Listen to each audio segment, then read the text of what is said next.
I grew my business from 200 to 800 people, 9 countries. Then I was running all the major accounts in 26 countries. So I was heading the SEO, customer operations.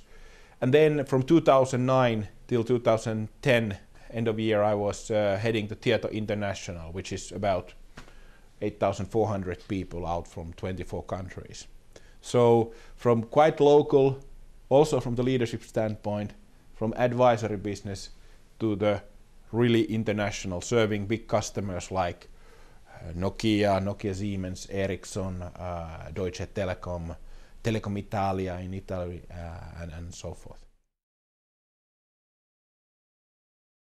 I quite quickly understood that the strength of the leader is not, the measurement is not only how much of money he or she makes, it's actually how much he or she can develop the next level of leaders. I mean, every leader should be seen, if it's good or bad, by putting all the next level leaders and check the quality of those.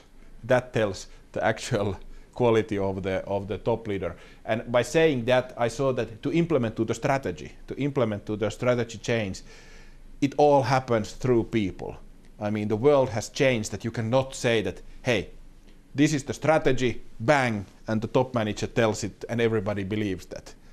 It doesn't work that way. You have to take it from the underneath, from organization, you have to develop the leaders, and then the strategy starts to live its own life. Not that you do kind of top-down big assignment that this is our new strategy and everybody wants to run to that direction. To be able to lead these people, you have to be more social, you have to be more in the front line, you have to be there where the business is happening.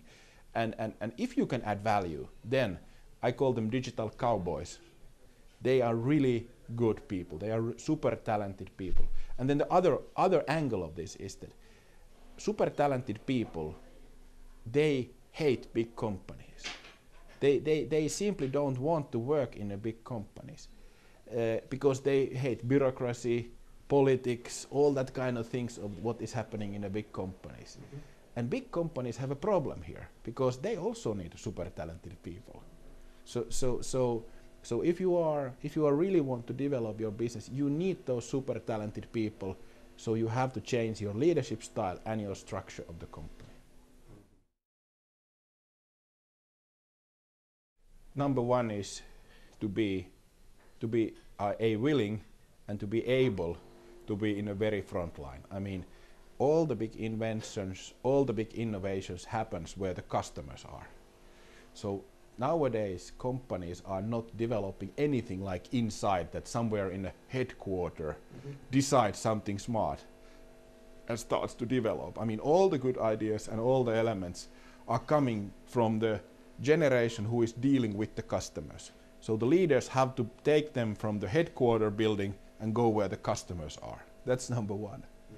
Secondly, I think that from the learning point of view,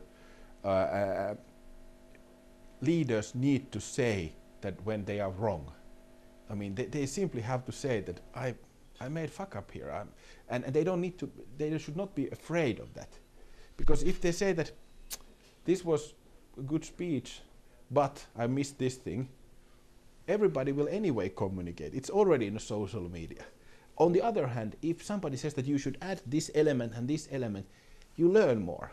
So you should not be afraid of being, I call it like a full body contact.